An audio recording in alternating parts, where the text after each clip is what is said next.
Howdy, and welcome to another wonderful 5-minute video from the aquarium, the historic, what is it?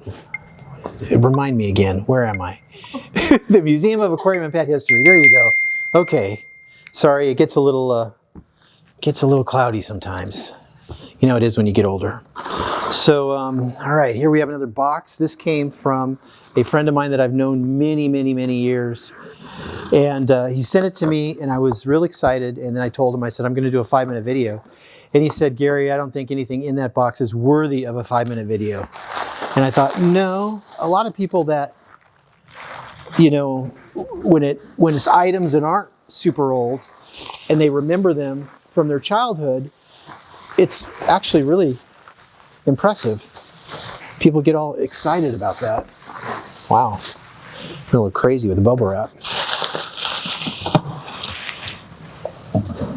Okay, so he even wrote me a little thing about, well, he's got good taste in shoes, Mephisto. You don't get better than that. I had a pair of these when I was younger and I wore them for about 30 years, I think. The suckers don't ever wear out and you just have them resold. But that's when they made them in Germany, then they switched them to Portugal. Now I don't know. Okay, so what do we have? We have the pets.com sock puppet. Here he is. An iconic, amazing sock puppet from T&M Pets Inc., manufactured by Fun for All Corporation in New York. And of course, any of you that remember the sock puppet that actually had a commercial, had a Super Bowl commercial, believe it or not. The company poured millions and millions of dollars into this .com. And this was unfortunately a little too early because now there's .coms, Chewy and whatnot, that do phenomenal amounts of money. But this one didn't quite make it and they lost a boatload of money. So, but the sock puppet was loved and they still actually have all kinds of pets.com memorabilia on the internet.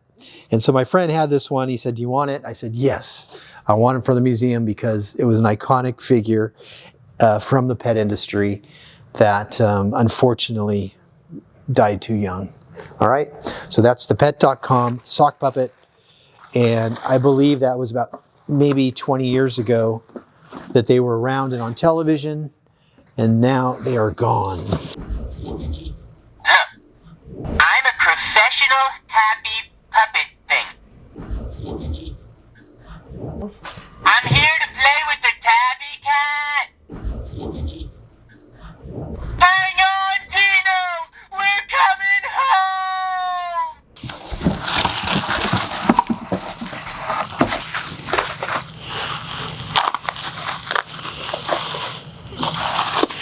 All right.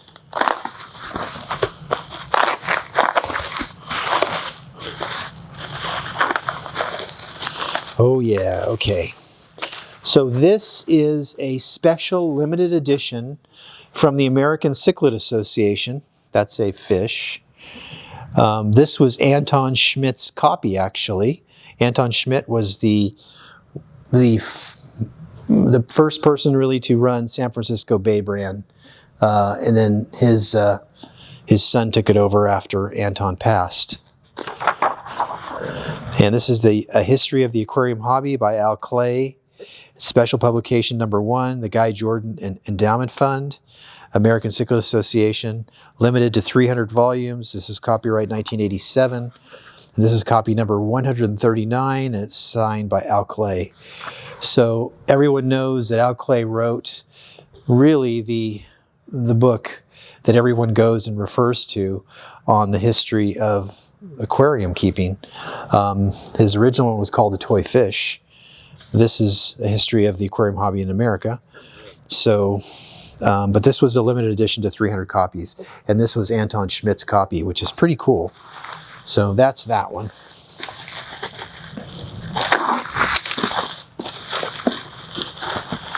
If you want to know more about aquarium history, there is a site. I'll have Meredith put the site information on the end of this website, and they actually, if you join, they have Klee's book that you can download if you want a downloadable copy, because I know it's long out of print. They do come up for sale, but not that often. Oh, this is great. So this is what my friend sent me that I was really excited about. I mean, these are old catalogs. Like here you got Metaframe. Here's Metaframe. Here's another Metaframe. I don't know how old these are. And this might be oh, here's Wil-Nes. So see how this Wil-Nes teamed up with Metaframe.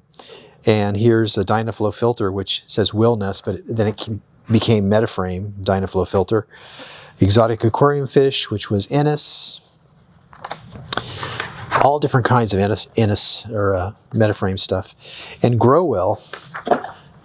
This is great. There's a Gro-Wel catalog. It's wonderful. And Gro-Wel also teamed up with Metaframe and Wil-Nes. Remember, they teamed up if you watch the John Willinger video, which if you guys haven't watched that, you should watch it. I mean, it's incredibly historic. And he talks about how the three companies teamed up and eventually went public. And then that's when Mattel bought them. And here again is Wil-Nes. And you're seeing what is one of their catalogs before they teamed up with Metaframe. Very interesting box of things that I know the museum is going to really need. All right, so thank you so much. And again, we'll see you next week, guys. Take care.